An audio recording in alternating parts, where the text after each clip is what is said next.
நீங்கள் வந்து இதுவரைக்கும் வாழ்ந்த விஷயம்லாம் வேறு. வீட்டுக்கு போனீங்கன்னா சிம்பிளான ஒரு ஃபார்முலா மட்டும் ஞாபகத்தில் வச்சுங்க. என்னென்னா பாருங்க, இது வந்து உங்களுடைய லைஃப், சரிங்களா? இதுக்குள்ளே வந்து உங்களுடைய உங்களுடைய ஒய்ஃப். ஓகே, ஸோ இதுக்குள்ளே நீங்கள் இனிமேல் சந்தோஷமாக இருக்கிறத மட்டுமே முயற்சி பண்ணுங்க.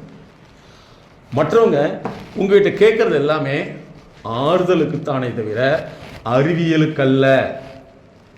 ஃபாலோ பண்ண முடியுதா சார்? உங்கள்கிட்ட கேட்குறது எதுக்குன்னா ஆறுதல், அறிவியலுக்கு அல்ல, ஆலோசனைக்கு அல்ல. அவங்க வந்து நாளைக்கு நீங்கள் சொல்லலையே சொல்லக்கூடாதுங்கிற கேட்குறாங்க. நீங்கள் அதை எடுத்துகிட்டு அவங்க உண்மையாக தான் சொல்கிறாங்க சமயத்தில் வந்து பல நேரங்களில் வந்து கஷ்டப்படுறாங்க. அதனால் நீங்கள் இனிமேல் வந்து அதுக்கு நீங்கள் போய் ஹார்ட் டாக்டர்கிட்ட பற்றி கேட்டால் நீங்கள் வந்து நானே ஆப்ரேஷன் பண்ணி சொல்ல மாட்டீங்க. அதே மாதிரி சால்வ் பண்ணி விட்டுட்டு அதுக்குண்டான ஸ்பெஷலிஸ்ட்டை பாருன்னு சொன்னீங்கன்னா இனிமேல் நிம்மதியாக இருக்க முடியும். அதே மாதிரி மேடம் ஒரு நல்ல விஷயத்தை சொன்னாங்க. நீங்கள் என்ன செய்யுங்கன்னா மாதத்தில் வந்து உங்களுடைய பென்ஷன் பண்ணதில் சயின்டிஃபிக் புக், ஆன்மீக புக்கில் உங்கள் வயசு அது வேண்டியதே இல்லை, சயின்டிஃபிக் புக் ஒன்று வாங்கிக்கோங்க. வாங்கி உங்கள் பேர குழந்தைகள் இருந்தால் அல்லது பசங்கள் இருந்தால் நீங்கள் படிக்கிற மாதிரி நடிங்க. அது பின்னாடி எங்கேயோ ஒரு இடத்துல யூஸ் ஆகும். ஓகேங்களா? அதே மாதிரி செய்திகள் வந்து நமக்கு தேவையே இல்லை. செய்தி தேவைன்னா செய்தித்தாள் வாங்கணும். ஏன்னா இப்போ நாங்கள் டீல் பண்ணக்கூடியது இந்த காதில் வந்து ஐபாட் போடுறாங்கல்லவா சார், அதை வந்து நாங்கள் ட்ரீட்மெண்ட் பண்ணுறதுக்கு 3 வருஷம் தேவைப்படுங்க சார். ஏன்னா அவங்க பேசிக்கிட்டே இருக்காங்க, உள்ளுக்குள்ளே பாட்டு ஓடுதுங்க, எப்படி போய் நிறுத்துவீங்க சார்? பாட்டு உள்ளுக்குள்ளே ஓடிக்கிட்டு இருக்குதுங்கிறாங்க சார். சார் தாங்க முடியல, பாட்டு உள்ளுக்குள்ளே சவுண்ட் ஓடிக்கிட்டே இருக்குது. என்ன செய்ய? நாங்கள் 1 by 1 டெய்லி 2 hours அவங்க கூட ஸ்பெண்ட் பண்ணுறோம். ஃபோன் லைனில் ஸ்பெண்ட் பண்ணி ஒரு விஷயமா சொன்னவங்க கூட சார் தூங்க முடியல, லைட் பாட்டு ஓடுதுங்கிறாங்க. அப்போ எவ்வளோ பெரிய விஷயத்தில் மாட்டிகிட்டு இருக்குது. இந்த சமுதாயத்தை மாற்ற வேண்டிய பொறுப்பு உங்களுக்கெல்லாம் நிறைய இருக்குது. ஏன்னா நீங்களும் உண்மையை கொடுத்து வைத்தவர்கள். இன்றைக்கி இந்த வயசில் வந்து நீங்கள் உலகத்தை புரிஞ்சுட்டீங்க. உங்களுடைய புரிதலை உங்களுடைய குழந்தைகளுக்கு கண்டிப்பாக கொண்டு வர முடியாது. ஒத்துக்கிறீங்களா? கொண்டு வரவே முடியவே முடியாது. அன்னைக்கு நீங்கள் முதல்ல வண்டி வாங்கில உங்களுக்கு என்ன ஏஜ் சார் இருக்கும்? ஃபஸ்ட்டு 2 வீலர் வாங்கியிருப்பீங்களா? எந்த ஏஜில் வாங்கினீங்க? 30 வயசு. அந்த பணம் வந்து நீங்களாம் வாங்கினீங்களா இல்லை வீட்டில் ஏதாவது நீங்களா வாங்கினீங்க? அதை வாங்கறதுக்கு முன்னாடி ஒரு கஷ்டப்பட்டுருப்பீங்கல்ல? எஸ், கடன் வாங்கினீங்க. இல்லை சார், அது வாங்கறதுக்கு முன்னாடி லோன் வாங்கிப்பீங்களா? அது கடன், அதாவது அந்த வண்டி வாங்கறதுக்கு ஒரு கஷ்டம் ஒன்று இருக்கு. அதாவது நீங்கள் வந்து கரெக்ட், நீங்கள் அந்த இடத்துல அதை ஒரு வண்டி இருந்தால் நல்லா இருக்குமே, அது எத்தனை நாள் ஏக்கம்? சொல்லுங்க, 5-6 வருஷம். கரெக்டுங்களா? அது எப்போ உங்களால் முடியாமல் வாங்கியே தீரணும்னு வாங்கி அதை முதல்ல வாங்கி பார்க்கல எப்படி இருக்கும்?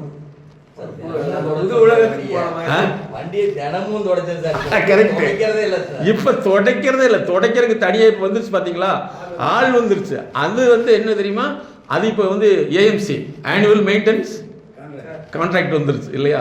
ஸோ உண்மையிலே நீங்களாம் வந்து கிரேட். இன்னைக்கு வந்து நான் அடிக்கடி உங்கள் டிபார்ட்மெண்ட் கூப்பிட்டாலோ அல்லது காவல்துறை கூப்பிட்டாலோ உடனே நான் டேட் கொடுத்துட்றேன். ஏன் தெரியுமா? 2 விஷயத்துக்காக. 2வது, நாங்கள் ரோட்லாம் போகையில் வெயிலுக்குள்ளே கொடுமையாக இருக்கும். அதில் உட்காந்து 2 பேர் வேலை செய்வாங்க இல்லைங்களா? இல்லை சார், செய்கிறாங்க சார்.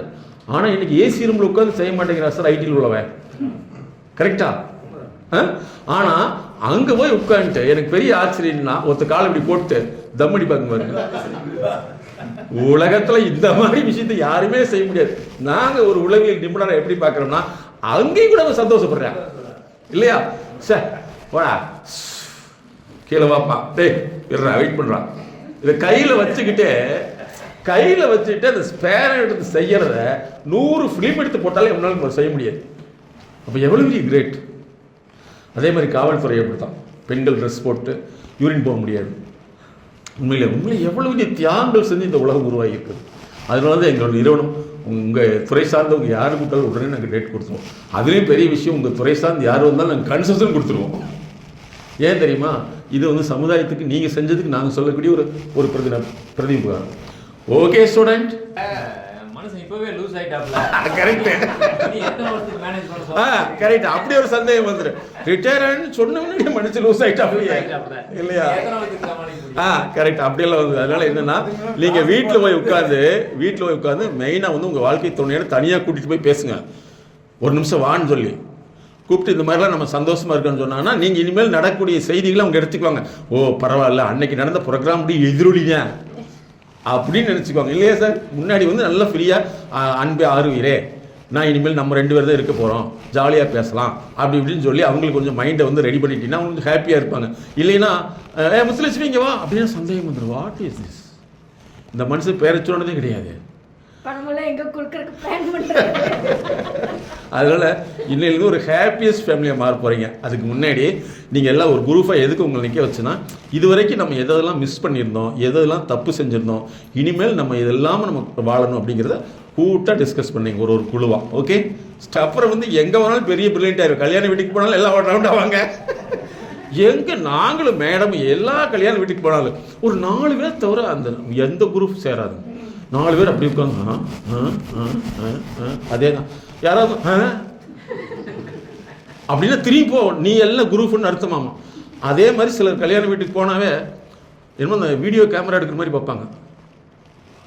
கொடுத்துருமே காணாமே ஃபோன் எடுத்து எங்கே இருக்க, உனக்காகத்தான் இவ்வளோ நேரம் ஆச்சு, வரலையா, நீ சொல்லியிருந்தா நானே வந்திருக்க மாட்டேன்ல. என்ன பண்ணி தொலையாது. எல்லாமே தனித்தனியாக வாழ்கிறாங்க. பட் இது என்ன பெரிய இஷ்யூனா, இவங்க குழந்தைகளை நீ அப்படிலாம் இருக்கக்கூடாதா அவன் கேட்பானா? நம்ம டிஎன்ஏ தான் இங்கே வேலை செய்யும். அதனால் நீங்கள் இனிமேல் ரவுண்டாக உட்காந்து பேசி பழகுங்க. ஏன் அப்படின்னா எங்கே போனாலும் இந்த உலகம் வந்து இங்கே பாருங்கள், நீங்கள் நல்லா யோசிச்சுங்க சார், நீங்கள் நல்லா யோசிச்சுங்க. எந்த அரசியல்வாதி நீங்கள் வட்டம் சொல்லுவாங்களே, வட்டம் ஒன்றியம் பாருங்க ஏன் உலகத்தை ஆள்றாங்கன்னா எப்போ வாய்ப்பு கிடைச்சாலும் நினைக்குவாங்க. நம்ம எப்போ வாய்ப்பு கிடைச்சாலும் கரெக்டுங்களா? மைக்கை கையில் கொடுத்தீங்கன்னா விட்டுங்க வரைக்கும் விட மாட்டாங்க. இதனால தாங்க நம்ம படித்தவர்கள் கூட ஏன் அரசியலுக்கு போக முடியல, அல்லது வந்து ஏன் டெவலப் ஆக முடியலன்னா நம்ம குறுகிய வட்டத்தில் வாழ்கிறோம். பட் எங்கள் ப்ரோக்ராமுக்கு முன்னாடி நீங்கள் இனிமேல் சாதனை மனிதர்களாக, புது மனிதர்களாக, ரிட்டையர்மெண்ட்டுக்கு முன்னாடி புதுசாக ஃபோன் மாதிரி மாறிடுறீங்க. புது ஃபோன் நீங்களா? Okay, yes. நீங்க யாருன்னே தெரியலன்னு சொன்னாங்கன்னா நீங்க பழைய இடத்துலயே தான் இன்னும் இருக்கீங்கன்னு அர்த்தம்.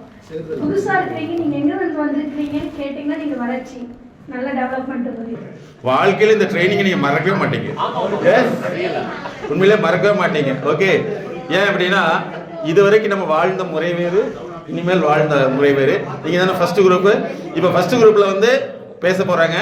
இந்த ப்ரோக்ராம் பிஃபோர் எம்எஸ்கே முன்னாடி எப்படி இருந்தோம், ஆஃப்டர் எம்எஸ்கே ப்ரோக்ராம் பின்னாடி எப்படி மாறிட்டோம்னு சொல்லிட்டு ஒருத்தராக பேசினாலும் சரி, கூட்டமாக பேசினாலும் சரி, மொத்தத்தில் மைக் உங்கள் இடத்துக்கு தரப்படுகிறது. சார் எல்லாம் கவனிங்க. உங்கள் பேரை சொல்லுங்க சார். நீங்கள் ஹலோ கவனிங்க.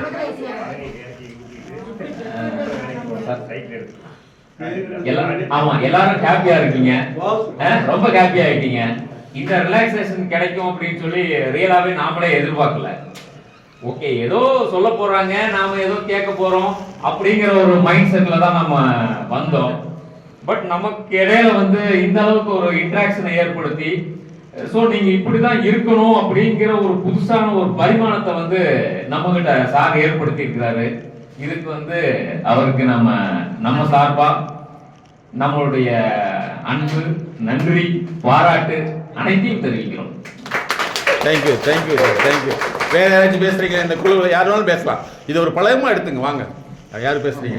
நீங்க ஒருத்தருமே பேச முடியும், உங்க பேரை மட்டும் சொல்லிட்டு போயிருங்க. ஜோசப் ஃபர்ஸ்ட் டிஸ் அவர் தான். Sir good evening sir.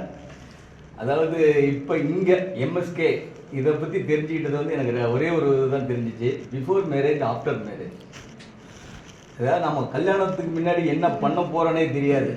கல்யாணம் பண்ணிட்டு நம்ம எப்படி வாழ போகிறோம், ஏதோ கல்யாணம் பண்ணி வச்சாங்க, வந்தால் அடிச்சு உதச்சி எப்படியோ மேலே வந்திருப்போம். ஆனால் எம்எஸ்கேவுடைய ஆஃப்டர் வந்து ரைட், இப்படி தான், இதுதான் வாழ்க்கை, இனி நம்ம விட்டு கொடுத்து போகணும், அந்த மாதிரி லைஃப்பில் வந்து தான் நம்ம இப்போ லைஃப்பை கடந்துகிட்டு இருக்கோம். அதை தான் நான் தெரிஞ்சுக்கிட்டேன் sir. Good, very good, thank you sir.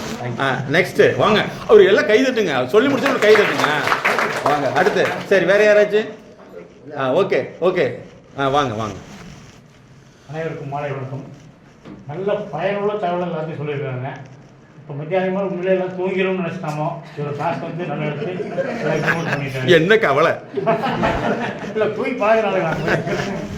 நாளைக்கு யூஸ்ஃபுல்லாக இருந்ததுங்க.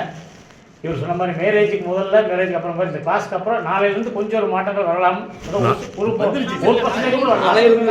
அந்த 1% அது லாபம் தான் எல்லாத்துக்குமே. நன்றி. பார்த்தீங்கன்னா நமக்கு அப்புறந்தே ஒரு விஷயம் கொஞ்சமாக ஆசைப்படும், நிறைய ஆசைப்படும். 1%, 100%. Okay, thank you student. நீங்களா உட்காரலாம். அடுத்து செகண்ட் குரூப், 4th குரூப் இல்லையா சார்? ஓகே. அனைவருக்கும் மாலை வணக்கம். இந்த சாரோட சப்ஜெக்ட் இந்த கிளாஸை பொறுத்தளவு வந்து நம்ம இதுவரைக்கும் எப்படி வாழ்ந்தோம், அதாவது குடும்பத்திலையும் சரி மின்சார வாரியத்திலையும் சரி, இனிமேல் ஆஃப்டர் ரிட்டையர்மெண்ட்டுக்கு அப்புறம் நம்ம குடும்பத்தோட எப்படி சந்தோஷமா, பர்டிகுலராக நமக்காக இதனால் வரை உறுதுணையாக இருந்த மனைவியோட சந்தோஷம் தான் முக்கியம் அப்படிங்கிறது, எந்த அளவுக்கு நம்ம இதுவரைக்கும் இல்லாமல் இருக்கிறோம் அவங்க சந்தோஷத்தை கொடுக்கணும் அப்படிங்கிறத நமக்கு தெளிவாக புரிய வச்சுட்டார் சார். அதற்கு முதற்கு நன்றி. மற்றபடி உணர்வுபூர்வமாக நட்பு ரீதியாகவும் சொந்தக்காரங்களோடையும் எப்படி பழகணும், எந்த டிஸ்டன்ஸ் நம்ம மெயின்டைன் பண்ணணும் அப்படிங்கிறத ரொம்ப தெளிவாக புரிஞ்சுக்கிட்டதுக்கு சாரோட கல்வி அவரோட செயல்முறையோட கூடிய ஒரு பாடமானது ரொம்ப சிறப்பாக இருந்ததை கூறிக்கொண்டு நன்றியை தெரிவித்துக் கொள்கிறேன். Thank you sir. வேற யாராச்சும்? வாங்க. வணக்கம். சுரேந்திரன் கனிமொழிங்க. மேரேஜுக்கு பின்னாடி நடந்த சம்பவங்களுக்கு நிறைய உதாரணங்கள் சொன்னார். அதுக்கு ரிட்டையர்மெண்ட்டுக்கு பின்னாடி மனைவிக்குமே நம்மளுக்கு இருக்கக்கூடிய அந்யோன்யத்தை விட்டு கொடுக்காம 2 பேரும் எப்படி வாழணும் அப்படிங்கிறது சொன்ன கிளாஸில் ரொம்ப நல்லாவே இருந்தது. அவருக்கு நம்மளுடைய சார்பாக வாழ்த்துக்கள். Thank you sir. தேங்க்யூ. நெக்ஸ்ட் அடுத்த டீம் வாங்க சார். அவர் சொல்லட்டும். எல்லாரும் என்ன கற்றுக்கிட்டோம், என்ன செய்யணும், என்ன செய்ய போகிறோம், இதுக்கு முன்னாடி என்ன செஞ்சோம் அப்படின்றதெல்லாம் கொஞ்சம் பேசினாங்க. இதெல்லாம் பேசுறதுக்கு நம்மளுக்கு வாய்ப்பு கொடுத்த நம்ம டிபார்ட்மெண்ட்டுக்கு முதல்ல ரொம்ப நன்றி தெரிவிச்சுக்கிறேன். குட். தேங்க்யூ. நம்ம டிபார்ட்மெண்ட்டுக்கு ரொம்ப நன்றி. நீங்கள் வந்து உங்களுக்கு மிக்க நன்றி. Thank you.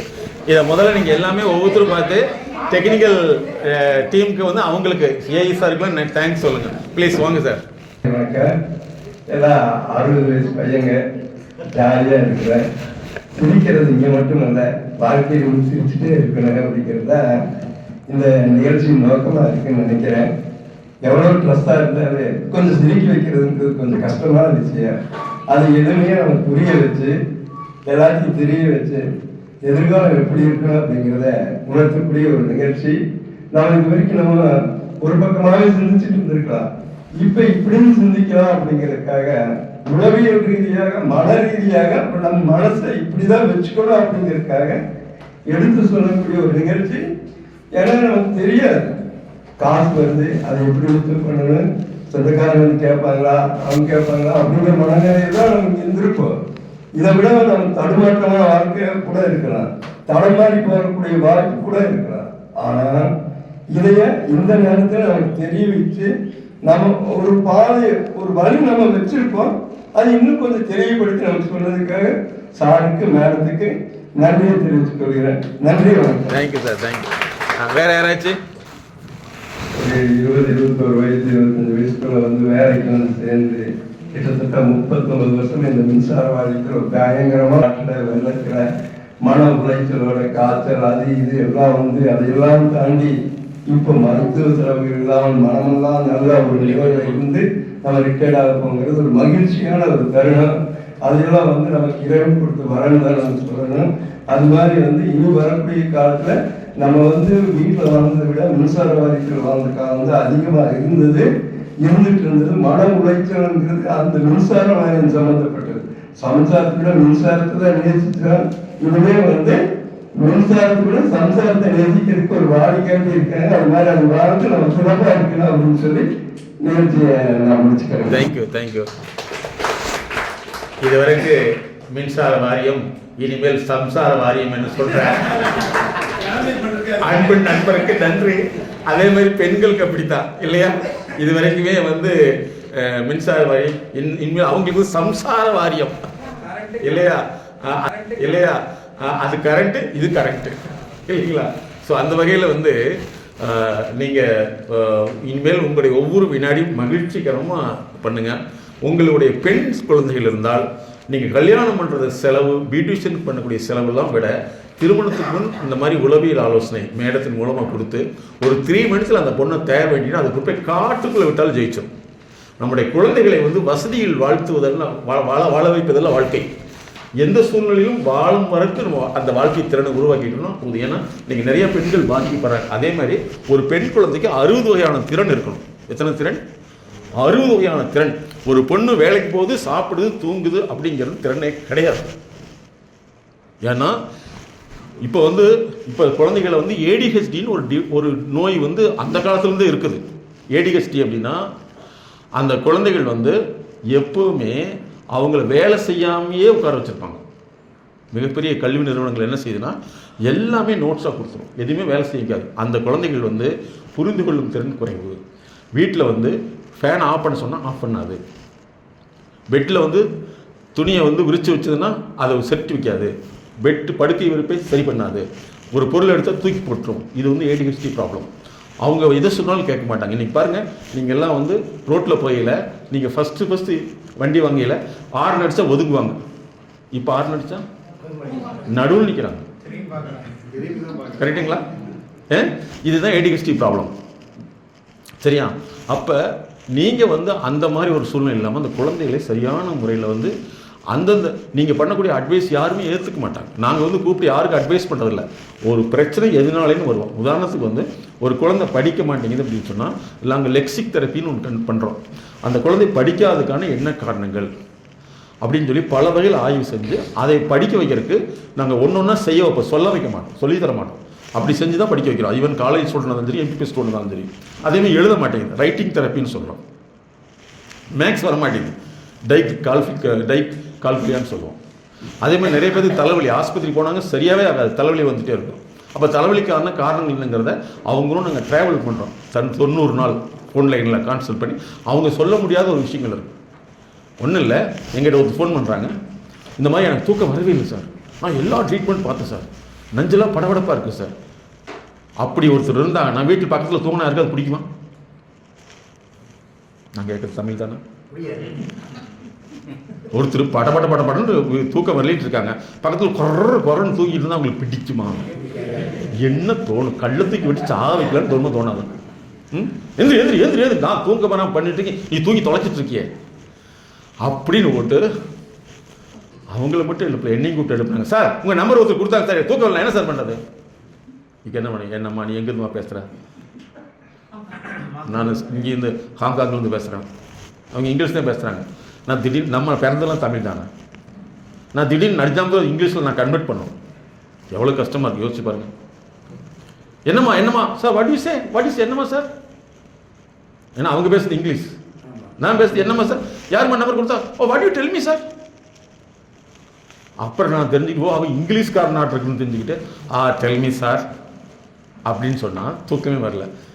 You do one thing, you wait until 4 or 5 hours same way, then after then call me அப்படின்னா 6 மணி 6க்கு முன்னாடி 5:59 பேங்கிங் ஃபோன் அடிக்கிறாங்க. You told me sir to call 6 o'clock. உடனே ஃபோன் பண்ணி கேட்டால் ஒன்றும் சார், நோ ப்ராப்ளம். இப்படியே 1 வாரம் ஓடுது. 1 வாரம் கழிச்சு சொல்கிறாங்க, வேறு ஒன்றும் இல்லை, என்னோட ஏஜ்லேயே ஒருத்தர் பக்கத்து வீட்டில் தூக்கு போட்டு செத்து போயிட்டார். இப்போ உனக்கு என்ன தோணுது? அதே மாதிரி நானும் செத்து போடுவேன்னு எனக்கு தோணுது. அதை மறக்க முடியாது சார்.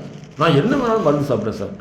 எங்கள் அம்மா மருந்து மட்டும் அப்படி இருக்குன்னா என்ன ஆயிருக்கும், உங்கள் வீட்டுக்காரனை மறக்க வச்சுருப்பாங்களா அவங்க அப்படின்னு சொல்லிட்டு இப்போ கிட்டத்தட்ட வந்து ஒரு 3 months போன பின்னாடி தான் அது ஒன்றா சொல்லுது. நான் சின்ன வயசில் அப்படி இருந்தேன் சார், சின்ன வயசில் இப்படி இருந்தேன் சார், அது யாராவது சொன்னால் உடனே கேட்டுக்கணுமாமா, யாராவது எதிர்த்து சொன்னால் பிடிக்காதாமா, அதுக்கப்புறம் வந்து அது நல்ல மூடு எடுக்குது, யாராவது பேசணுமாமா, இத்தனையா நோட்ஸ் வச்சுருக்குது. இதெல்லாம் வந்து எப்போ வரைக்கும் கரெக்டு? 35 வயசு வரைக்கும் கரெக்ட். 35 வயசுக்குள்ள இது எதெல்லாம் பண்ணுச்சோ அதெல்லாம் முன்னாடி நிற்கிது. மற்றவங்க யாரும் மதிப்பாங்களா? முதல்ல தான் வேறு வழி இல்லாமல் சரிம்மான்னு கேட்டுருந்தாங்க. இப்போ கேட்பாங்களா? தாங்க முடியல. அப்போ இதை நாங்கள் ஒன்றா டெலீட் பண்ணல தான் இப்போ வந்து ஒரு கேள்வி, குணமாயிருமா சார்? ஆயிரும். எப்படி சார் சொல்கிறீங்க? நேற்று நல்லா தூங்கினீங்களா? ஆமாம் சார், இது வரைக்கும் மருந்தே இல்லாமல் தூங்க வச்சுருக்கோம். ஆனால் அதுக்கு ஒரு ட்ரக் எப்படி நல்லா இருக்கும்? இப்போ நேற்று தூங்கின இல்லை, நல்லா இருக்கலாம். ஆமாம் நல்லா இருக்குது. அப்போ அடுத்தது மாற்றிக்கலாம். ஓகே தேங்க்யூ சார், வச்சிடறோம். அப்போ ஒவ்வொரு மனிதர்களும் நம்ம பார்க்கல சின்னதாக தெரியும். நான் சொல்கிறது வந்து படித்தவர்கள் படிக்காதவர்கள் வித்தியாசமே கிடையாது சார். அவங்க என்ன படிச்சிருந்தாலும் அவங்க உடம்பை பற்றி படிக்க தெரியல. மருத்துவத்துறையை அப்படி தான். மருத்துவத்துறையில் மட்டும் 70% டாக்டர் வந்து ஸ்லீப் டீப்ரிவேஷன் சிண்ட்ரோம்னு இருக்குது, தூக்கம் இழப்பு நோயின்னு ஒன்று இருக்குது. அப்போ என்னென்னா ஒவ்வொரு மனிதருமே வந்து வாழ்க்கையில் வந்து புது புது விஷயங்களை நாம் பார்க்கல, அது நமக்கு கஷ்டமாக இருக்கும், அதை மாற்றி அமைக்க தான் வந்து துறை சார்ந்த நிபுணர்கள். ஃபஸ்ட்டு நீங்கள் கம்பத்தில் ஏறுறப்ப ஜாலியாக இருக்குமா சார்? மூணு நம்ம கியூவில் இதே மாதிரி தான் பேசுறதுக்கு இப்படி கூப்பிட்டோம், அது மாதிரி வைக்கிறப்ப அது மேலே ஒருவேளை நீங்கள் வந்து அஃபிஷியலாக தான் உங்களுக்கு தெரியாது. பொதுவாக வந்து இந்த கம்பத்தில் ஏறக்கூடிய ஃபோர்மேன் அல்லது என்ன சொல்லுவீங்க லைன்மேன் இவங்களுக்குலாம் மூணு ஏறுறப்ப அவங்களுக்கு எப்படி தெரியும்? ஒரு நிமிஷம் அவங்கள கேட்டு பாருங்க, எப்போ சொல்லுவாங்க தெரியுமா? ரிட்டையர் ஆகிற ஸ்டேஜில் சொல்லுவாங்க சார். முதல்லாம் குடுக்குடுன்னு ஆடும், மேலே பார்த்தா மேகமே ஓடும் இல்லைங்களா? அந்த சூழ்நிலையில் நினச்சி பாருங்க. ஆனால் அது அந்த மாதிரி பயத்தில் தான் ஒவ்வொருத்தர் இருப்பாங்க. அதை நீக்கிட்டோம்னா உலகத்தில் வந்து மருத்துவத்தினால் செய்ய முடியாத ஒரு விஷயம் மனோதத்துவம் தான். உடலில் இருக்கிற வைரஸ் மட்டும்தான் மருந்து, வாழ்க்கைக்கு மருந்து கிடையாது. தூக்கமின்மை, தலைவலி, இன்னொன்று பிளட் ப்ரெஷருங்கிறது வந்து ஒன்று தெரிஞ்சுங்க சார், உப்புனால் வர்றதே கிடையாது, வாழ்க்கையில் உப்புச்சத்தினால வர்றது தான்.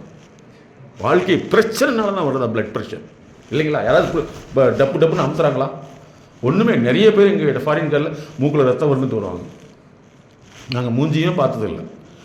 6 மாதத்துக்கு பின்னாடி இப்போ தான் சார் நார்மலாக வச்சுருப்பாங்க. பிகாஸ் அவங்களுடைய ப்ரெஷரை ஒன்றா கண்டுபிடிக்கிறாங்க. அவங்க சொல்ல தெரியாது, சொல்லவே தெரியாது. ஏன்னா படித்தவங்க படிக்காதவங்க கிடையாது, அவங்களுடைய வாழ்க்கை நினைவுகளை வந்து ஒன்றா கண்டுபிடிக்கல, மாற்ற முடியாது. அதனால் நீங்கள் இனிமேல் வந்து வாழ்க்கைக்கு எல்லா பிரச்சனைக்கும் தீர்வு இருக்குதுன்னு மனசை நம்பிடுங்க. ரெண்டாவது, இனிமேல் ஒவ்வொரு ஸ்டெப்புமே வந்து நீங்கள் இந்த ரிட்டையர்மெண்ட் ஆகிறப்ப தான் உங்களுக்கு கல்யாணம் பண்ணி கொடுத்தோன்னு நினச்சிங்க. ஓகேம்மா ப்ளீஸ்? ஓகே. அப்போ என்ன செய்யணும்? அந்த மாதிரி நீங்கள் பேசுங்க. அப்புறம் இன்னொரு விஷயம் முக்கியமாக, ரிட்டையர்மெண்ட் ஆனதுக்கு பின்னாடி டெய்லி ஆண்களாக இருந்தால் ஷேவ் பண்ணிக்கணும். ஓகே? நீங்கள் யோசிக்கிறத பார்த்தா நான் 10 மார்க் கேள்வி கேட்ட மாதிரி தெரியுது. சரியா? பெண்களாக இருந்துச்சுன்னா நீங்கள் நீட்டாக வந்து டைகி அடித்து நல்லா பாட்டினா ஃபஸ்ட் கிளாஸ் பாட்டியாக இருக்கணும். போட்டு அப்படியே இருந்தது இந்த தாய் கிழவியில் படம் வந்ததில்லை, அந்த மாதிரி இருக்கவே கூடாது. அப்போ தான் உங்களுக்கு இன்ட்ரெஸ்ட்டாக இருக்கும். பேர குழந்தைகளாம் உங்களுக்கு இருந்ததுன்னா பி ஹாப்பி. உங்கள்கிட்ட தாத்தான்னு சொல்கிற குழந்தைங்களாம் இருந்துச்சுன்னா உங்கள் ஹாப்பியாக வந்து ஒரு கார்பரேட் தாத்தாவாக இருக்கணும்.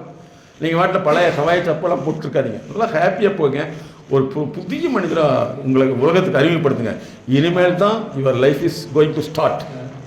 அதே மாதிரி மருமகள்லாம் இருந்துன்னு வச்சுங்களேன், அம்மா வீட்டுக்கு போகிறேன்னா கையில் காசு கொடுத்து உடனே அனுப்பிச்சி விட்ருங்க. அடுத்த நாள் உங்களை மாதிரி மாமனார் உலகத்தில் கிடையவே கிடையாது. கரெக்டுங்களா? ஆள் மருமகளாக இருந்துச்சுன்னா அவங்க அம்மா வீட்டுக்கு போகிறேன்னா ஓகே போயிட்டு மருமகளேன்னு சொன்னீங்கன்னா நீங்கள் தான் ஹீரோ. இப்படி தானே போயிட்டு வந்தேன் அப்படின்னா அவ்வளோதான் வில்லன். ஓகே? அதே மாதிரி பெண்கள் எப்படி தான், உங்கள் பொண்ணு இருக்குது. மெயினாக வந்து பெண்களுக்கு என்ன சொல்கிறேன்னா, உங்கள் வீட்டில் எல்லாரும் சொல்லுங்கள், பெண்கள் இந்த கல்யாணம் கொடுத்துட்டா இப்படியே பேசுனாங்க, மண்ணாட்டி எப்படி நின்னா அவங்க அப்படி தான் பேசுவாங்க, நீ பேசி தொலைக்க வேண்டியதானே அப்படின்னு ஸ்க்ரூ ஏற்றி விட்டீங்கன்னா அதை அங்கே போய் சொல்லி பெரிய பிரச்சனையும் உண்டாக்கி நிறைய இடங்கள்ல அதுதான் நடக்குது. சரிங்களா? அந்த சூழ்நிலை அந்த பொண்ணை வந்து உன்னை ஹேண்டில் பண்ணுறதுக்கு எப்படி ஒரு ப்ரொஃபஷனல் கன்சல்டேஷன், அந்த பொண்ணு புதுசாக வந்துருக்குது, அதை எப்படி ஹேண்டில் பண்ணணும் அப்படிங்கிறத அவங்களுக்கு கொடுக்கணும். இந்த பொண்ணுக்கு வந்து அந்த மாப்பிள்ளைங்க அப்படித்தான் இருப்பாங்க, எப்படி ஹேண்டில் பண்ணணுங்கிற விஷயத்தை தான் மேடம் மேரேஜ் ஃபிட்னஸ்னு புக்கில் போட்டிருக்காங்க, அதில் அவைலபிள். அதை மாதிரி செஞ்சுட்டிங்கன்னா அந்த பொண்ணு வந்து அந்த ஹஸ்பண்டை எப்படி இயக்கணும், ஹஸ்பண்டுக்கு புது காராட்ட அந்த காரை எப்படி ஆப்ரேட் பண்ணுன்னு தெரிஞ்சால் அந்த பொண்ணு ஹாப்பியாக இருக்கும். அதே மாதிரி மருமக இருந்துச்சுன்னா மருமக எப்போவுமே ஆரம்ப காலத்துலேருந்து ஃபஸ்ட்டு உங்களை பற்றி யோசிச்சிருப்பாங்க. ஏன்னா நிறைய பேர் அவங்களுக்கு சொல்லிக் கொடுத்துருப்பாங்க, உலகத்தில் மாமனாருங்கிறது ரொம்ப கொடுமையான ஜீவன்கள், மாமியாருங்கிறது கொடுமையான ஜீவன்கள். இந்த 2 ஜீவன்களை சமாளிச்சுட்ட உனக்கு சொர்க்கம் தான், இல்லைன்னா இங்கே நரகத்தான். அப்படி தான் சார் சொல்லிக் கொடுப்பாங்க, சொல்லி கொடுத்துருப்பாங்க. அப்போ நீங்கள் அந்த சமயத்தில் வந்து அப்படின்னீங்கன்னா கரெக்ட் பார்த்தியா அந்த மிருகம் அதே மாதிரி மிருகம் தான் சொன்னாங்க அப்படின்றாங்க. நீங்கள் இனிமேல் அதை அப்படியே மாற்றிடணும். ஓகே மை டாட்டர்லாம் எங்கே வர போயிட்டா, ஜாலியாக போயிட்டா, ஓ வெரி குட் அப்படின்னா கொஞ்சம் நாளைக்கு பின்னாடி என்ன ஆயிரும்னா, அப்படி அவங்க சொன்னது நடக்கவே இல்லையே, பொய் சொல்லியிருக்காங்க, நம்ம மாமனார் மாமியார் அப்படி இல்லையேன்றாங்க. ஸோ இனிமேல் நீங்கள் வந்து தான் உங்களுக்கு நிறைய இந்த மாதிரி ப்ரொஃபஷனல் கன்சல்டிங் தேவைப்படும். நீங்கள் வந்து உங்கள் வீட்டில் வந்து மருமகனோ அல்லது மருமகளோ வந்ததுன்னா முதல்ல தெரிஞ்சுக்க வேண்டியது, மேலே வந்து கருப்பாக இல்லை வெள்ளையாக ஆன போகுதுன்னு சொல்லி மருமகளோ சொன்னால் ஆமாம்மா நான் கூட இப்போ தான் பார்த்துட்டுருந்தோம், யானை பறக்கும், வாட் இஸ் திஸ்? எத்த காலத்தில் உனக்கு சொல்லி கொடுத்தா யானை பறக்கும்னு சொல்லிட்டீங்கன்னா வெளிவாக வச்சுக்கிறேன். அதனால் நீங்கள் என்ன செஞ்சு இனிமேல் கருப்பு யானை கிடையாது, வெள்ளை யானை. இன்னைக்கு என்னது? காக்கா என்ன கலர் சார்? வெள்ளை கலர். வெரி குட், பாஸ் ஆகிட்டீங்க. ஓகே, இது ஏமாத்துறதில்ல, அவங்க அப்படி நம்பி கொடுத்துருக்காங்க. அப்புறம் கொஞ்ச நாள் கழிச்சு, மாமா நீங்கள் சொன்ன மாதிரி தான் வந்து கருப்பத்தமாக இருக்குது, வெள்ளையாவே இல்லை ஆமல்ல அப்படின்றது. அன்றைக்கே நான் சொன்னேன் அப்படின்னீங்க, சண்டை. இப்படி தான் இந்த மனிதர்களை பொறுத்தவரை வந்து, ஏன்னா அவர்கள் மேல் நம்ம கோவப்படுறத விட எப்படிலாம் அவங்களுக்கு தப்பாக சொல்லி கொடுத்துருக்காங்க, நமக்கு எப்படி தான் சொல்லி கொடுத்தாங்க. ஹலோ, நிலவில் ஒருத்தன் கால் எடுத்துட்டு இருந்தியா, நிலவில் போய் எல்லாம் அப்படி தான் இப்போ தான் சொல்கிறேன், நேற்று வரைக்கும் போகவே இல்லை, பொய்யுங்கிறியா. இன்றைக்கி நியூஸ் என்ன வருது? பொய். ஆடா, இத்தனை வருஷம் நமக்கு சயின்ஸ் பதில் அதுதான் நான் சொன்னேன். போன வருஷங்க இந்த மாதிரி ஒரு கான்ஃபரன்ஸ் எங்களை கூப்பிட்டாங்க, என்னையும் மேடம். அங்கே வந்து சூரியன்லாம் வச்சு ராக்கெட் மாதிரிலாம் செஞ்சு வச்சுருந்தாங்க. எனக்கு அந்த வாத்தியார் சொல்லிக் கொடுத்த ஞாபகத்தில் இதெல்லாம் உண்மைன்னு சொல்லிட்டு வந்துட்டேன். நல்ல வேளை இந்த வருஷம் அந்த ஃபங்க்ஷன் வைக்கல, போய் நான் மறுபடியும் திருப்பி சொல்லணும். எனக்கு சத்தியமாக தெரியாது, எனக்கு சயின்ஸ் வாத்தியார் சொல்லிக் கொடுத்தேன்னு சொன்னேன். இதை விட அந்த சொன்ன ஒருத்தர் நினச்சி பாருங்க, அவர் எல்லா திங்ஸும் வச்சு கொண்டு வந்து ராக்கெட்டில் இப்படி சுற்றுனார். இந்த உலகம் எப்படி மாறிட்டு இருக்கு பார்த்தீங்களா? அதிகமாக மக்கள் வந்து நிறையா விஷயங்கள் வந்து நமக்கு தவறாக சொல்லி கொடுத்துருப்பாங்க. அந்த தவறு தான் மற்றவங்க இருப்பாங்க. அந்த தவறை நம்ம வந்து உணர்த்த வேண்டிய அவசியம் இல்லை, புரிந்து கொண்டால் போதும். அதே மாதிரி நேர்மை, நீதி, அப்புறம் என்ன சொல்வீங்க? அப்புறம் நியாயம். வேற இன்னொன்று சொல்லுங்களேன், என்ன சார்? தர்மம். இதெல்லாம் தயவு செய்து நீங்களே வச்சுங்க, வெளியே மட்டும் சொல்லிடக்கூடாது, சரிங்களா? இதெல்லாம் மனசுக்குள்ள பத்தம் வச்சு, நியாயமே இல்லைன்னா அவ்வளவுதான். இது ஏதாவது நமக்கு என்ன சார், நிம்மதி வேணுமா, செருப்படி வேணுமா? கரெக்டா தப்பா? இனிமேல் மறக்கவே மாட்டீங்கல்ல. காக்கா என்ன கலரு? வெள்ளை கலர். வாட் இஸ் இவ்வளவு லேட்டா? தப்புன்னு சொல்ல வேணாம், இனிமேல் அப்படித்தான், சரிங்களா? எதையுமே போய் நேர்மை, நீதி, நியாயம், அப்புறம் நான் வந்து காந்தியோட ஃப்ரெண்டு, நான் கரெக்டாக தான் நடப்பேன்னா அவ்வளோதான், வெளியே வச்சுக்கிறேன். ஓ, இப்படிலாம் உனக்கு ஒரு திட்டம் இருக்குதா அப்படின்ட்டுருவாங்க. ஏன்னா நிறைய பேர் வந்து நம்ம எங்கே மாட்டிக்கிறோம்னா, அடுத்தவங்களை திருத்த போய் தான் சார் கேட்டு போய்க்கிறோம். கரெக்டா? நமக்கு ஆர்வம், நமக்கு அப்படித்தான் சொல்லி கொடுத்துருக்காங்க, நல்லது செய் நல்லதே நடக்கும், திருடண்ட போய் நல்லதே செய் நல்லதே நடக்கும். என்ன செய்வான்? இந்த உலகத்தை பார்த்து நடக்கிறதுக்கு தான் நிறைய தேவைப்படுது சார். நம்ம உணர்ச்சி வசப்படுறோம் இல்லையா? ரெண்டாவது இன்னொரு விஷயம் என்னன்னா, நம்ம ஒரு ஸ்கேல் வச்சிருப்போம், இது இப்படி பண்றது தப்பு தானே, அவன் நினைச்சிருப்பான் இப்படி பண்றது தான் ரைட்டுங்க. அங்கதான் முரண்பாடே வருது. அப்ப ரிட்டையர்மெண்ட்டுக்கு பின்னாடி நமக்கு என்னன்னா, நமக்கு ஏஜ் ஆயிடுச்சுன்னு மறந்துட்டு நம்மளுடைய அறிவை இன்னும் புதுப்பிச்சுக்கணும்னு நினச்சிட்டிங்கன்னு ஜெயிச்சிடலாம். சரிங்களா? உங்களுக்கு ஏஜ் ஆயிடுச்சு, நான் ட்ரிகனாமெட்ரி கொடுத்து இவ்வளோ வயசாகிடுச்சு அதை போட்டு கொடுங்கன்னு சொல்லுவீங்களா சார்? ட்ரிகனாமெட்ரின்னு ஒன்று தெரியுமா சார்? தெரியுமில்ல சார்? முக்கோணமாக இருக்கும், அதெல்லாம் போடு. அப்புறம் sine theta, cos theta, current theta, இது இருக்குமல்லவா? இதை கொண்டு வந்து உங்களுக்குலாம் இவ்வளோ ஏஜ் ஆயிடுச்சு தாத்தா, இதை போட்டு கொடுக்க தாத்தான்னா எனக்கு தெரியாதுடா, வெரி குட்ரியா இல்லையா? நம்ம எனக்கு தெரியும்டா அப்படின்னு எப்படி டேன் தீட்டா காஸ் தீட்டா வரும்னு சொன்னால் அவ்வளோதான். அதனால் சில விஷயங்கள் எப்படி நமக்கு தெரியாதோ, தெரியாதுன்னு தெரிஞ்சுக்கிட்டாவே தெரிஞ்ச மாதிரியா, மறக்க மாட்டேங்கன்னு நினைக்கிறேன் இல்லையா? அதனால் இனிமேல் வீட்டுக்கு போயில உங்கள் லைஃப் பார்ட்னரோட நல்லா ஹாப்பியாக இருங்க. முதல்ல வந்து இன்னைக்கு போகணுன்னா, இன்னைக்கு நாளைக்கு ஒரு நாள் ப்ரோக்ராம் இருக்கும், போயிட்டு ஸ்வீட் கியூட்டில் இன்றைக்கி போய் இப்பவே பேசிடுங்க, இன்னும் நாளைக்கு மறந்துடும்.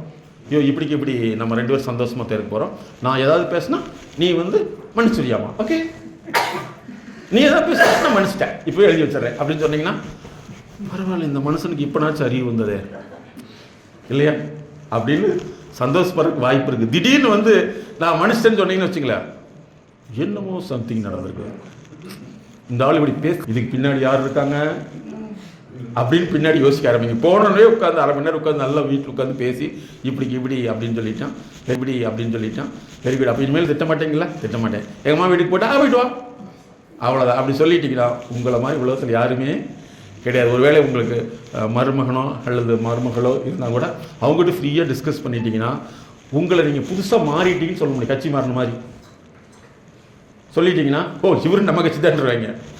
ஓகே ஸ்டூடெண்ட், ஓகே ஃப்ரெண்ட்ஸ், சரி ஓகே. இப்போ நீங்கள் ஏதாவது ஜென்ரலான கேள்விகள் சந்தேகங்களாக நீங்கள் கேட்கலாம். பொதுவாக உங்கள் வாழ்க்கையில் நடந்த விஷயங்களோ அல்லது ஏதோ ஒரு விஷயங்களோ நீங்கள் கேட்கலாம்.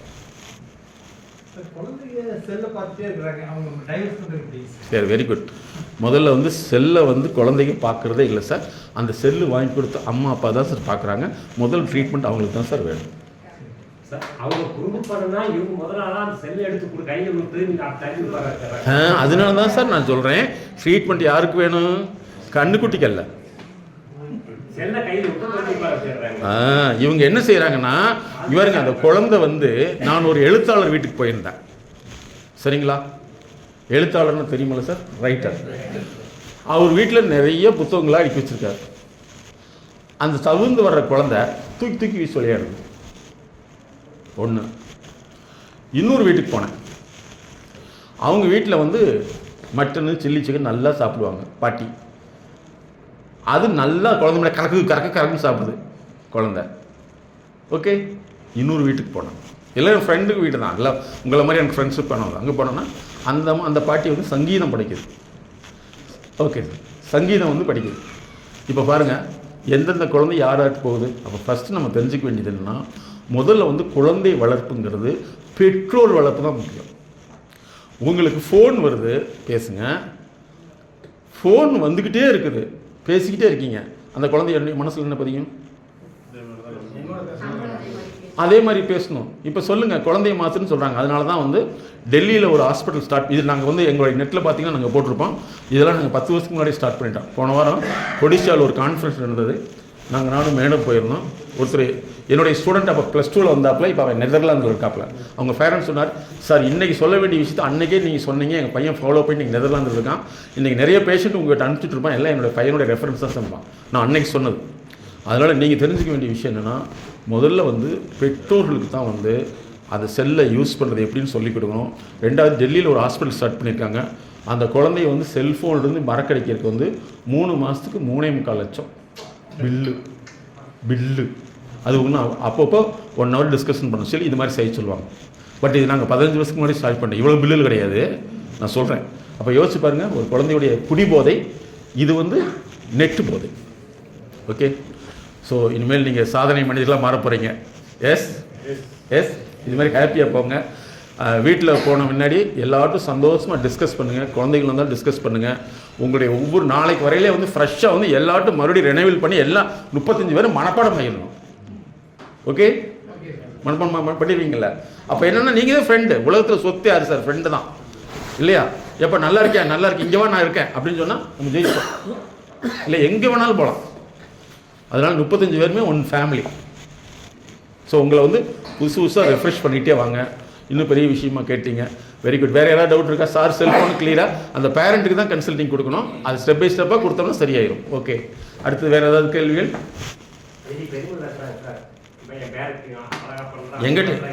எங்கிட்ட வந்து என்ன தெரியுமா சொல்லுவாங்க? சார் என் பையன் இருக்கானே பயங்கரமான பிரில்லியன்ட் சார். ஓகே, என்ன செய்வான்? கம்ப்யூட்டருக்குள்ளே கொடுத்தீங்கன்னா இப்படி போய் அப்படி வந்துடுவான் சார். அவன் என்ன மூட்டை பூச்சியா? இல்லை சார். அப்போ எப்படி அப்படி போவியா? இல்லை சார், அவ்வளோ பிரில்லியன்ட். அப்போ நல்லதானே, ஃபாலோ பண்ணுங்க. படிக்க மாட்டேங்கிறான் சார். அப்போ நீ முதல்ல என்ன சொல்லணும்? பையன் படிக்க மாட்டேங்கிறான்னு சொல்லணும். டாக்டர்கிட்ட போய், சார் பாத்ரூம் நல்லா போகிறான் சார், ஆனால் அவனுக்கு சளி பிடிக்குது, இப்படி சொல்லுவீங்களா? எது பிரச்சனையும் அதுதான் சொல்லணும். இப்போ சார் சொன்ன மாதிரி நிறைய பேர் அது பெருமையாக சொல்கிறாங்க. பில்லும் பெருமையாக வரும். பில்லு எதுக்கு உண்டானது? பெருமை தானே, அதில் என்ன இருக்குது? அதனால் வந்து நீங்கள் சொல்கிறது நல்ல விஷயம். உங்களால் மட்டும்தான் இப்படி சிந்திக்க முடியும். இப்போ வரக்கூடிய ஜென்ரேஷன் வந்து ஆப்பிள் வேணும், ஆரஞ்சு வேணும், திங்கிறக்கல்ல ஃபோனு. அது 1.25 லட்சம் கூட வாங்கி கொடுக்காத அப்பாவளா நீ ஒரு அப்பாவா கேட்குறாங்களா இல்லையா? ஆப்பிள் ஃபோன் வாங்க முடியல, நீ கவர்மெண்ட் வேலைன்னு சொல்கிறதுக்கு எனக்கு வெக்கமாக இருக்குது, உனக்கு கொஞ்சம் கூட வெக்கமே கிடையாது. கேட்குறாங்களா? கேட்பாங்க, இல்லைன்னா கேட்டிருப்பாங்க. இதெல்லாம் அந்த காலத்தில் நான் கஷ்டப்பட்டா stop your story, this is old story. இப்போ நீ என்கிட்ட பேசுறது நியூ ஸ்டோரி இல்லைங்களா? ஸோ இது மேல் வந்து எத்தனையும் சமாளிக்கிறதுக்கு வந்து உங்களை வந்து எந்த வகையிலும் நீங்கள் இழக்கவே கூடாது. கோபம் இனிமேல் உங்களுக்கு வரும், கோபங்கிறது மறந்துடுச்சு, வரக்கூடாது. தெரியாது, வெரி குட். இனிமேல் கோபமே உங்களுக்கு வரவே கூடாது. அறிவே இல்லைல்ல, ஆமல்ல அப்படின்ட்டீங்கன்னா யூ ஆர் ஹாப்பி. சார் நான் எவ்வளோ பெரிய ஆள் இப்படி சொல்லிட்டு வர அப்படின்னா பாப்பி தான். You want happier poppy. So இனிமேல் இந்த கோபங்கிறதே உங்கள் லைஃப்பில் வரவே கூடாது. எல்லாத்தையும் வந்து ஸ்மால் அப்படியே போயிட்டே இருங்க. உங்கள் மனசு வந்து ஹாப்பியாக இருந்துச்சுன்னா no disease, no heart attack, no problem. உங்களுக்கு ப்ராப்ளம் வருதுன்னா நோயினால் அல்ல, வைரஸ்னால் அல்ல, வாழ்க்கையினால தான். ஓகே, சரி. 2வது கேள்வி கேட்டீங்க, 3வது கேள்வி கேட்குறீங்களா?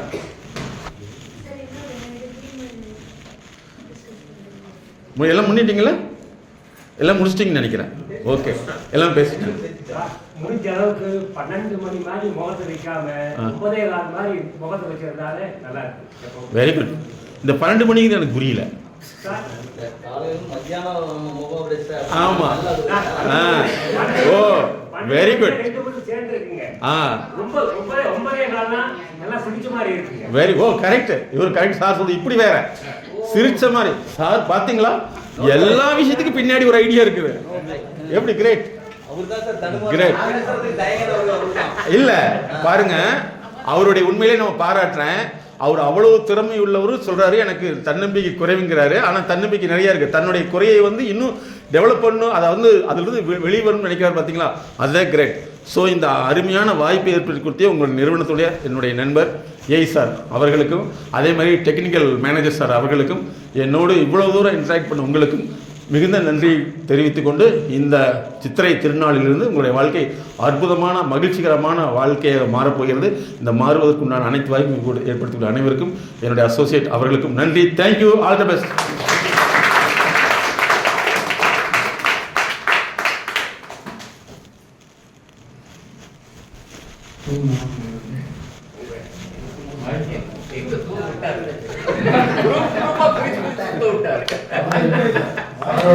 சாரோட பேச்சு வந்து நம்மளுக்குள்ள நிறைய இப்ப பாருங்க, எல்லாரும் கலக்கலான்னு சிரிச்சுட்டு ஒரு நல்ல காலையில சொன்னாங்க, ஒரு மாதிரி சோர்வு தெரியுது. நாங்க இப்ப பாருங்க அவ்வளவு தூரம் உற்சாகம் தெரியுது எல்லாத்துக்கிட்ட.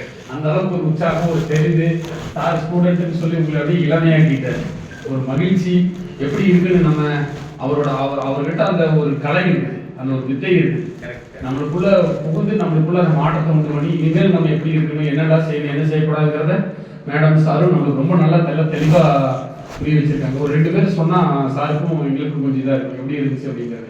எப்படி இருந்தனாலும் இப்படி ஆயிட்டேன். 2 பேர் வாங்க. எல்லாத்தையும் பேச வச்சிருக்காரு. ஒரு நிமிஷம் என்ன சொன்னார் அப்படின்னா, சாருக்கும்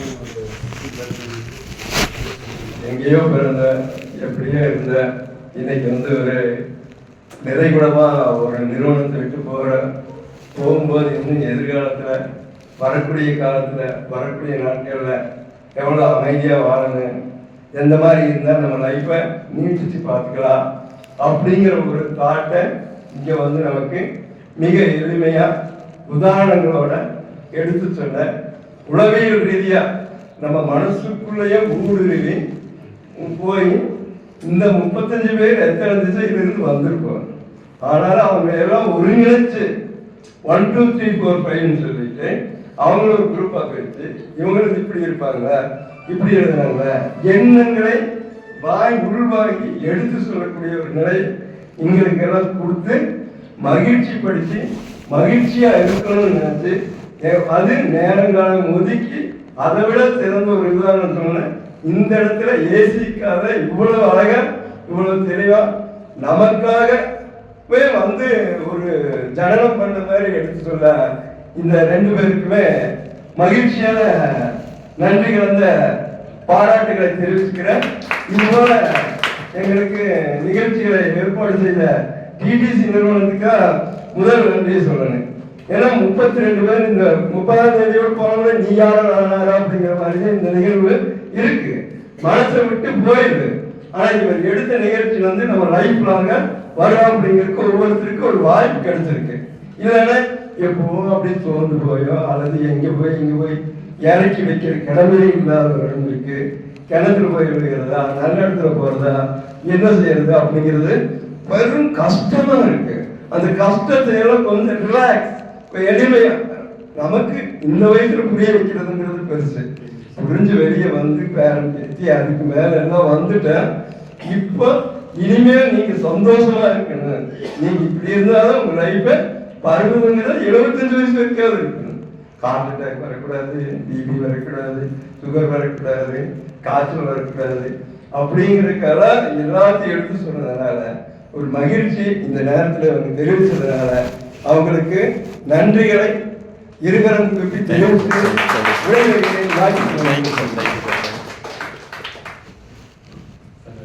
சிறப்பாக இருந்துச்சு. சார் வந்து நல்லா ஒரு ஃபீட்பேக் கொடுத்தாரு. உண்மையிலேயே சாருக்கு ஒவ்வொருத்தரும் பேசலாம், அந்த அளவுக்கு பேசுற மாதிரி உங்களுக்கு குழந்தை மாதிரி ரொம்ப ஒரு ஸ்டூடெண்டா மாற்றி இளமையாக மாற்றிருக்காரு எல்லாருமே. உண்மையிலேயே வந்து சார் வந்து நம்ம வந்து இது மாதிரி பயிற்சி மையத்தில் இது மாதிரி பயிற்சி வருது, அடுத்த ஒரு 2 பயிற்சி 3 பயிற்சி வருதுன்னு சொல்லி ஒரு தேதியை அவருக்கு தெரிவிச்சேன்னா, எந்த தேதியாக இருந்தாலும் அவருக்கு என்ன பெரிய ப்ரோக்ராம் இருந்தாலும் அது எல்லாத்தையும் மாற்றம் பண்ணிட்டு முன்னுரிமை ஈபிக்காக கொடுத்து கடந்த ஒரு 15 ஆண்டுகளாக நம்மளுக்காக எப்போ கூப்பிட்டாலும் வந்துடுவார். அங்கே வந்து எவ்வளோ பெரிய ப்ரோக்ராம் இருந்தாலும் சார் வந்து உலகம் முழுக்க, அது அமெரிக்கால இருந்து வேற நாடுகள்ல இருந்து நிறைய பேருக்கு இங்கிருந்து அவர் வந்து ஆன்லைன்ல கவுன்சிலிங் கொடுத்து ட்ரீட்மெண்ட் கொடுத்து தயார் பண்ணிட்டு வந்துருக்காங்க. நிறைய வேலைகள் செய்யறாங்க, டிவி ப்ரோக்ராம்ல வர்றாங்க. நம்ம முன்னாடியே சொன்ன மாதிரி நிறைய புத்தகங்களுக்கு ஆத்தாராத்த புத்தகங்கள் எழுதிட்டு வராங்க.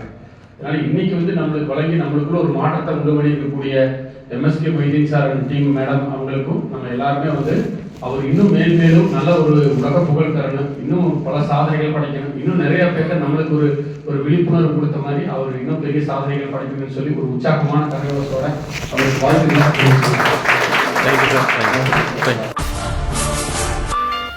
சொல்ல முடியாத அழுத்த நினைவுகள், அடக்க முடியாத அழுகை, கட்டுப்படுத்த முடியாத கோபம், தாங்க முடியாத கஷ்டம், தன்னை யாரும் புரிந்து கொள்வதில்லை என்ற ஏக்கம், அதிகமான பயம், தூக்கமின்மை, உடல் சார்ந்த வலி, இன்னும் இது போன்று பல சிக்கல்களிலிருந்து விடுபட நாங்கள் உதவுகிறோம். அணுகவும். உளவியல் முதல் உதவிக்கு MSK just call 93 602 53 930. MSK Life Clinic Foundation.